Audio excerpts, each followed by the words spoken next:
guys, welcome to Pax Europiana, here the podcast about peace and prosperity. We have no peace in Europe because we have this terrible war of aggression of Mr. Putin in Ukraine and against all of us, against enlargement, and he is our enemy. It's very clear, we have to say it very clear. We have to cut all trade with him, we have to cut all energy imports, and today is a wonderful day because we started to cut the oil import. Of course, you know, like everything in the EU, it takes a long time. You have a phase out, and the Russian assets in Hungary are not in favor, and we have to find some internal compromises, but at least we made the decision. And imagine, and remember, I was calling just in December 2021 to phase it out by 50% until 2024. And now we are phasing it out, oil at least, and coal in this year. And that's very good, yeah, you know, and if it takes 1 year more, okay, but let's phase it out completely. And now let's phase out uranium, and let's phase out also gas, obviously. If it needs then to go on the timeline a bit, you know, until the end of 2023, okay, let's phase it out. Let's make the decision. Let's say we will never buy from Russia any energy again. No uranium, no coal, no gas, no oil, never ever again. We will buy from America, from Africa, from Asia, from Australia, and let's get the free trade agreements done. That is very good, that's what we should do, and that's the right thing to do. And by the way, recognize Kosovo, I got my new flag, I'm so happy about it. It's really very good. It got a bit big, I didn't get the dimension very correct, but I have it now and I'm happy about it. So that's very important.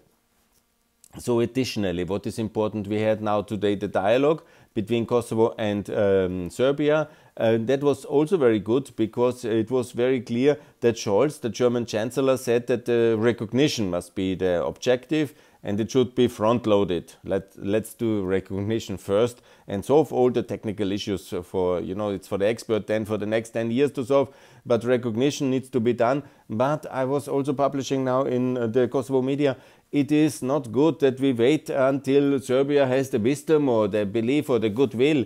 Something must be offered, something must be threatened. It's very clear. So you offer the euro in the moment of recognition for Serbia as currency, and you threaten the suspension. It's quite logical. On the one hand, if you don't do it, punishment. If you do it, reward. Logical. So Vucic can go back to Belgrade, can say, I got the euro. Of course, Kosovo lost Milosevic. Bad luck.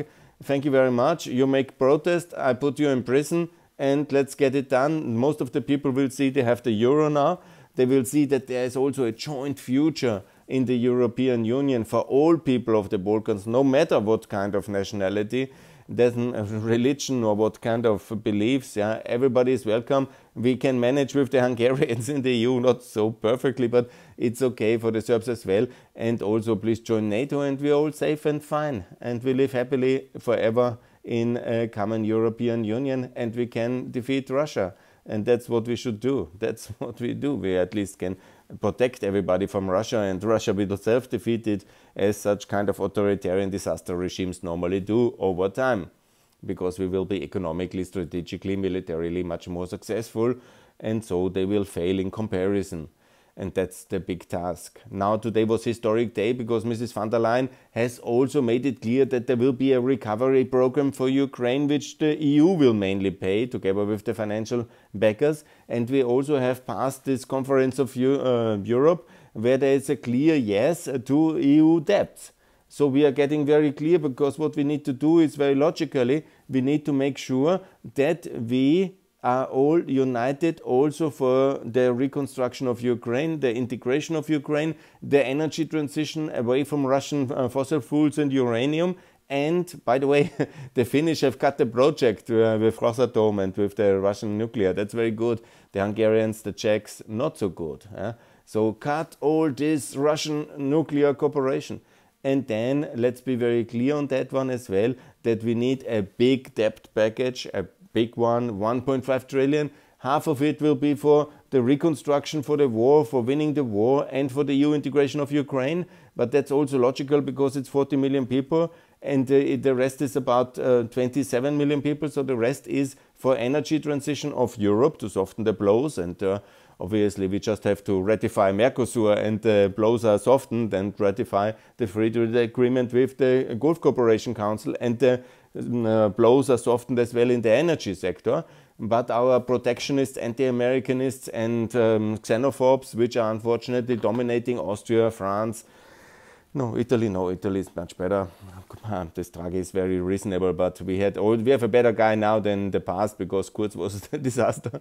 He was the ultimate anti-American protectionist and xenophobe, and he just, was not the anti-Semite, yeah, he was carefully not to be that, but the basic underlying is always the same, because this anti-capitalism, anti-Americanism and anti-NATO is ultimately always in the Hitlerian anti-Semitism rooted, yeah.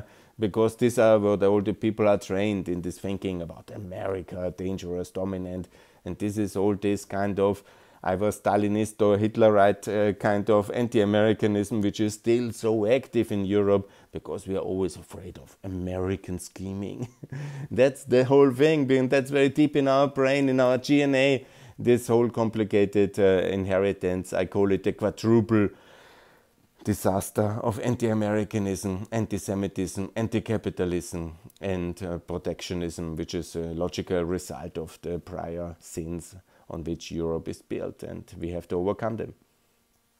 Good, we will overcome, because we will integrate the 9 new countries. That's EU 37, Ukraine and Kosovo. Please recognize. It's so important, and I hope, I don't know if my flag will make a difference, but I'm optimistic it will. And then also now in this crisis, now with the dialogue happening and also the big war, and I think Zelensky is well advised to recognize Kosovo, make the momentum, adopt the euro in Ukraine, because Mrs. von der Leyen made it very clear. It is today, according to the IMF, it will cost from May onwards, probably already in April, 5 billion euro dollars, I think dollars, to keep Ukraine running. And this must be mainly with the international financial institutions. Yeah? So it's a huge task. The war is very expensive. The supplies are costing. We cannot give, for some 2 months, you can give the old Soviet Union stuff, which is rotting in Eastern Europe or in Eastern Germany. You can give some old weapons for some months, because you cannot produce weapons so fast. Yeah? But we must be the arsenal of democracy. We must strategically arm Ukraine for victory. So we must produce new weapons, and we must rearm Europe. We must replenish our arsenals as well. And so that's very costly. We also have to soften the blows of the energy and agricultural crisis resulting to the war, not only by the free trade agreements, but also by softening up financially. And we need to pay for the 9 new countries. That's only possible together, because we need to share the cost, because some countries are very hard hit by the agricultural crisis. Some countries need, of course, much more infrastructure, like also Romania needs that. It's in the EU, but we have neglected it. For the last 15 years, it was very bad.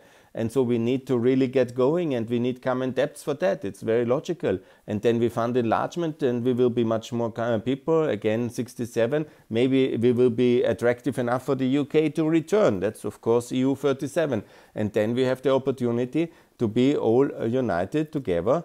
And then we will be not 450, but 67 twice. Let me calculate. It's 140 million people, so that's basically we are getting towards 600 million. Yeah? No, that's a bit too much. Yeah, but close. Yeah, it will be some 140. We will be, yes, close to 600 million people will live in the European Union. That's substantial from 450. Yeah, it's good. It's very good. Yeah. Suddenly we will get much more relevant back with the UK and with Ukraine inside. And the world will watch.